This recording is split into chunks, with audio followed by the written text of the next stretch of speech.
Late us do some magic today. जी हाँ, आज हम एक जादू करने वाले हैं। हम भी करेंगे, आपके लिए भी चैलेंज है, आप भी करके दिखाइए। चैलेंज बिल्कुल सिंपल सा है। आपको एक गिलास या एक पॉट या एक बाउल में पानी लेना है, एक नीडल लेनी है। उस नीडल को पानी के ऊपर तैर के बताइए। हम तो आपको करके दिखाने वाले हैं, आप भी ट्राई कीजिए।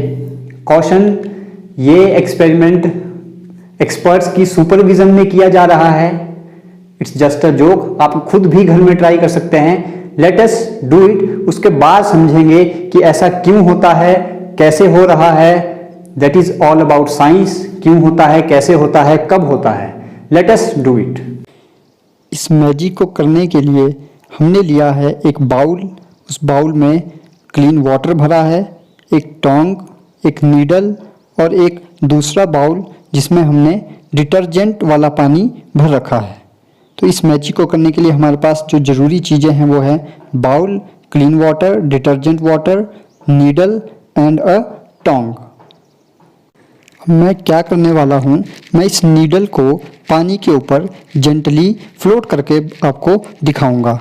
तो इसके लिए मैं एक पेपर का यूज़ कर रहा हूँ। इस पेपर को मैं पहले पानी से पूरा भिगो रहा हूँ। अब मैं इस पेपर के ऊपर नीडल को रखूँगा और बिल्कुल धीरे से इस पेपर को नीडल के नीचे से हटा दूँगा। जैसा कि आप वीडियो में देख रहे हैं, मैं इस पेपर को बहुत प्यार से, आराम से साइड हटा दूँगा और आप देखेंगे कि ये नीडल पानी के ऊपर आपको लगेगा कि फ्लोट कर रही है, बट इन एक्चुअल ये फ्लोट नहीं कर रही है। ये पानी के ऊपर जस्ट बैठी हुई है। ऐसा क्यों होता है? पानी के पास प्रॉपर्टी होती है सरफेस टेंशन की, जिसकी वजह से ये पानी के ऊपर बैठी है। जैसे ही मैंने इसे हल्का सा पुश किया, ये पानी में डूब गई। अब इसका पानी में डूबने का रीज़न क्या है? देखिए, अब यहाँ से दो क्वेश्चन अराइज होते हैं। पहला तो यही है कि ये नीडल पानी के ऊपर फ्लोट कैसे कर गई, क्योंकि नीडल हमें साफ दिख रहा है, मेटल की बनी हुई है, तो ये डेंसर होनी चाहिए। और अगर ये डेंसर है तो ये पानी में सिंक हो जानी चाहिए थी। तो जब मैंने इसे जेंटली पानी के ऊपर रखा तो ये फ्लोट कैसे कर गई, जिसका हमने सिंपल सा रीज़न दिया, ड्यू टू सरफेस टेंशन। फिर दूसरा क्वेश्चन अराइज होता है कि अगर ये पानी के ऊपर फ्लोट हो गई थी ड्यू टू सरफेस टेंशन, तो ये हल्का सा पुश करने पे सिंक क्यों हो गई। तो यहाँ पर ये कहना गलत है कि ये नीडल पानी के ऊपर फ्लोट कर रही थी। ये पानी के ऊपर फ्लोट नहीं कर रही थी, ये जस्ट पानी के ऊपर बैठी हुई थी। क्योंकि अगर ये पानी के ऊपर फ्लोट कर रही होती तो अगर मैं इसे नीचे भी पुश करता तो ये वापस फ्लोट करती हुई अपनी इक्विलिब्रियम पोजीशन पर पहुंच जाती। क्योंकि ये फ्लोट नहीं कर रही थी, जस्ट बैठी हुई थी, तो जैसे ही मैंने इसे हल्का सा पुश किया, ये पानी में सिंक हो गई। अब मैंने पानी में थोड़ा सा डिटर्जेंट पाउडर ऐड किया है और मैं सेम चीज़ इसी पानी के साथ भी दोहराने वाला हूँ।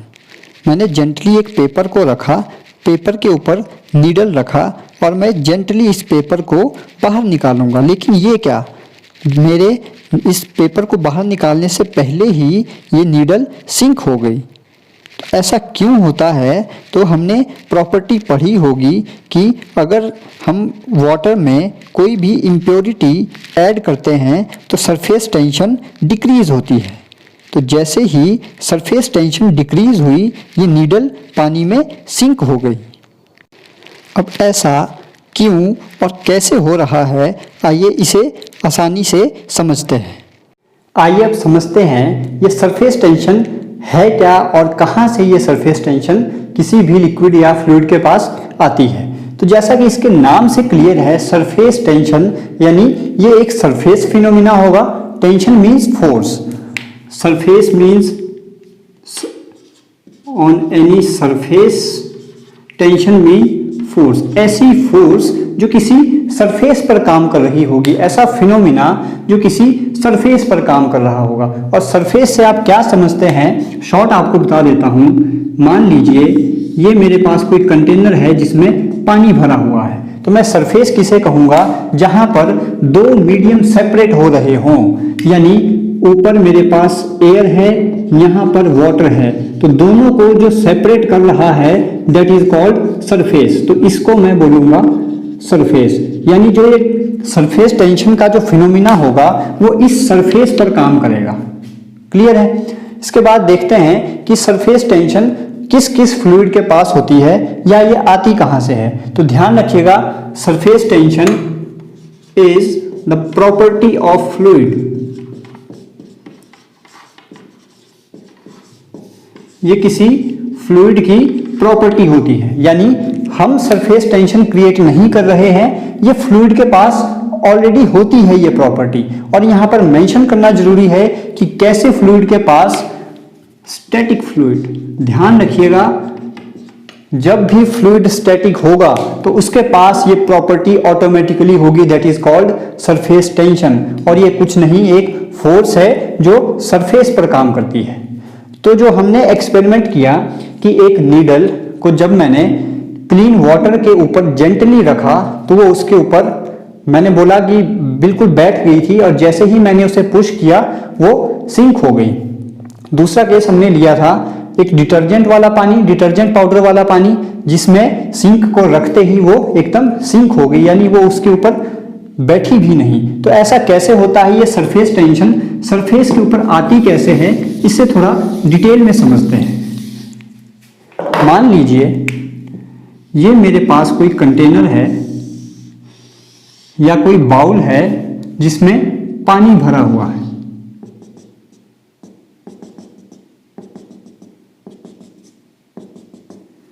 मान लीजिए इस वाटर के मॉलिक्यूल्स कुछ इस तरह से हैं।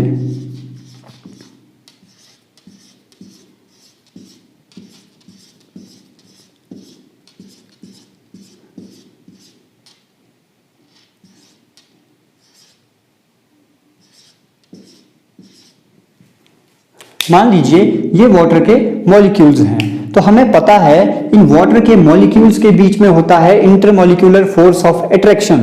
यानी अगर मैं यहां पर कोई मॉलिक्यूल कंसीडर करता हूं तो ये मॉलिक्यूल भी इसे अपनी तरफ खींच रहा होगा, ये भी और ये भी। और अगर टोटल फोर्स की हम इस मॉलिक्यूल के ऊपर बात करें तो टोटल फोर्स हो जाती है इस मॉलिक्यूल के ऊपर 0। और ये intermolecular force of attraction, this intermolecular force of attraction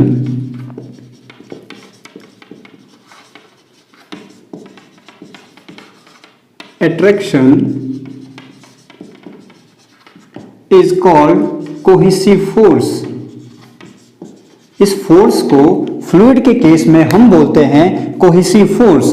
और ये फिनोमिना, जिस फिनोमिना की वजह से ये मॉलिक्यूल्स एक दूसरे को अट्रैक्ट करते हैं, this phenomena is called cohesion. तो आपको क्लियर होगा कोहिजन और कोहेसिव फोर्स क्या है। तो हमने ये मॉलिक्यूल लिया, चारों तरफ से मॉलिक्यूल इसे अपनी तरफ खींच रहे थे, तो टोटल फोर्स की अगर हम बात करें तो 0। और अगर हम बोलें तो ये मॉलिक्यूल अपनी स्टेबल इक्विलिब्रियम पोजीशन में है, क्योंकि चारों डायरेक्शन से सेम फोर्स लग रही है, तो ये मॉलिक्यूल है अपनी स्टेबल इक्विलिब्रियम पोजीशन में। अब अगर किसी वजह से ये मॉलिक्यूल अपनी पोजीशन से थोड़ा सा डिस्प्लेस होता है, तो होता क्या है, अब कोई अपने घर में है, आप उसे जबरदस्ती घर से बाहर खींचेंगे तो उसकी मेंटेलिटी क्या रहेगी, वापस घर में आने की। तो यहाँ पर भी सेम होता है। अगर आप इस मॉलिक्यूल को किसी रीजन से, मान लो ये हल्का सा डिस्प्लेस हुआ, तो ये जो बाकी मॉलिक्यूल्स हैं ये इसे वापस उसी की पोजीशन पर खींचने का काम करते हैं, मेंटेनिंग स्टेबल इक्विलिब्रियम पोजीशन। तो हमने देखा कि पानी के अंदर जितने भी मॉलिक्यूल्स हैं ये सारे के सारे स्टेबल इक्विलिब्रियम में हैं, यानी यहाँ पर नेट फोर्स काम कर रही है 0। लेकिन सरफेस के ऊपर क्या हो रहा है, जो सरफेस के ऊपर मॉलिक्यूल्स हैं, मान लीजिए हम इस मॉलिक्यूल की बात करते हैं। इस मॉलिक्यूल को कुछ इस तरह से मॉलिक्यूल अपनी तरफ अट्रैक्ट कर रहे होंगे, यानी यहां पर नेट फोर्स 0 नहीं है।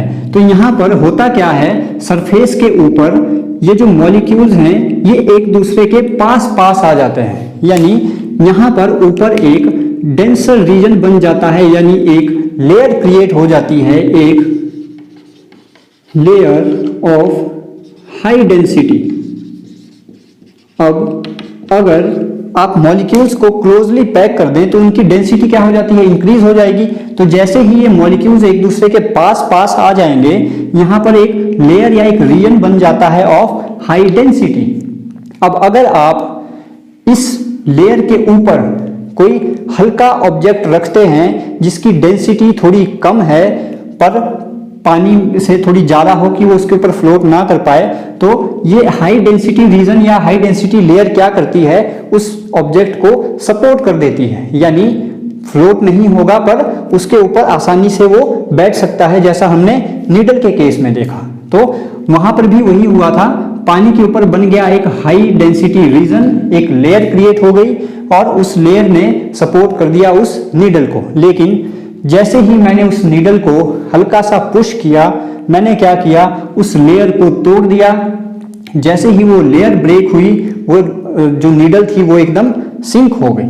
तो ये पूरा फिनोमिना था कि वो जो नीडल थी वो किस तरह से पानी के ऊपर आराम से बैठी हुई थी। यही चीज आपने एग्जाम्पल देखा होगा कि जो हमारे स्मॉल इंसेक्ट्स होते हैं वो भी पानी के ऊपर चल सकते हैं। तो रीजन बिल्कुल सिंपल है, वो हल्के होते हैं, जो पानी की लेयर है, पानी के पास हाई प्रॉपर्टी होती है सरफेस टेंशन की, तो वो जो हाई डेंसिटी एक लेयर बन जाती है पानी के ऊपर, वो उनके वेट को सपोर्ट कर लेती है और आसानी से पानी के ऊपर चल पड़ते हैं। लेकिन सारे के सारे इंसेक्ट्स तो नहीं चल पाते। अब जो भारी इंसेक्ट होगा वो सिंक हो जाएगा अगर उसे तैरना नहीं आता। दूसरा आपने केस देखा होगा कि जब हम हाथ धोते हैं, अगर आप सिंपल पानी से हाथ धोएं अपना, तो होता क्या है, अगर हम सिंपल पानी से हाथ धोते हैं तो पानी जैसे ही आप हाथ के ऊपर पोर करते हो, पानी ड्रॉप्स का शेप ले लेता है। सरफेस टेंशन की यही तो प्रॉपर्टी है कि जो भी फ्लूइड होता है वो मिनिमम सरफेस एरिया में रहना चाहता है। तो एरिया क्या हो जाता है, कॉन्ट्रैक्ट, और जो हमारा स्फीयर होता है उसका एरिया सबसे कम होता है। अगर सरफेस टेंशन के बारे में डिटेल जानना होगा तो हम एक अलग से एक डिटेल लेक्चर रखेंगे। फिलहाल आप सिंपल सा एग्जांपल समझिए कि अगर हम हाथ पानी से धोते हैं तो हाथ हमारे साफ क्यों नहीं होते, और अगर मैं साबुन यूज करता हूं तो आसानी से हाथ मेरे साफ हो जाते हैं। रीजन बिल्कुल सिंपल है, अगर सिंपल पानी है तो पानी की जो ड्रॉप्स, पानी जब हम पोर करते हैं हाथ के ऊपर, वो ड्रॉप्स की शेप ले लेता है। ड्रॉप्स हमारे जो हाथ की इरेगुलर शेप होती है उन तक नहीं पहुंच पाता proper, due to surface tension. Surface tension की वहां पर प्रॉपर्टी होती है। लेकिन जैसे ही मैं हाथ में साबुन लगाता हूं, सरफेस टेंशन डिक्रीज होती है। जैसा मैंने वीडियो में भी बात की थी जब हमने एक्सपेरिमेंट किया कि अगर मैं पानी में कोई भी इम्प्योरिटी या कोई भी चीज ऐड करता हूं, चाहे वो शुगर हो, चाहे वो सॉल्ट हो, या आप डिटर्जेंट ऐड करें, तो जो फ्लूइड की जो सरफेस टेंशन की प्रॉपर्टी है वो डिक्रीज होती है। वो हमने लाइव एक्सपेरिमेंट करके भी देखा था। तो यही वजह है कि जब हम हाथ साबुन से धोते हैं तो इजीली वो साफ हो जाते हैं। अब ऐसा नहीं है कि सिर्फ कोहेसिव फोर्स ही फ्लूइड के पास होती है, एक और फोर्स होती है, that is called adhesive force.